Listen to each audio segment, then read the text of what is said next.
านพลเอกวิไลลาคำฟองรองนายกรัฐมนตรี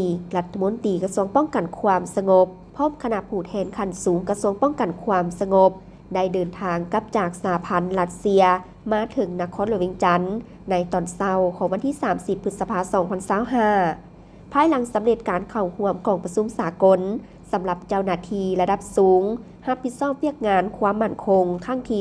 13 และกองประชุมปรึกษาหรืออาเซียนรัสเซียสำหรับเจ้าหน้าที่ขั้นสูงรับผิดชอบความมั่นคงครั้งที่ 5 ในระหว่างวันที่ 28 ถึงวันที่ 29 พฤษภาคม 2025 ที่นครหลวงมอสโกสหพันธ์รัสเซีย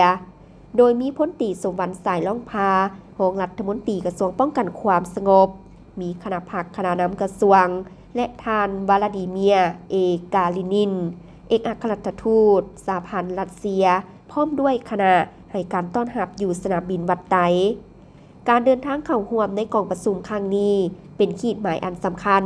ต่อการพัวพันร่วมมือระหว่าง2ประเทศโดยเฉพาะแม่นคงเขตป้องกันชาติป้องกันความสงบลาวรัสเซียให้มีความสงบสุขทั้งเป็นการหัดแน่นสายพัวพันร่วมมือมิตรภาพลาวรัสเซียความสามัคคีที่เป็นมูลเสื่อมาแต่โดนนานให้แน่นแฟ้นขึ้นตึม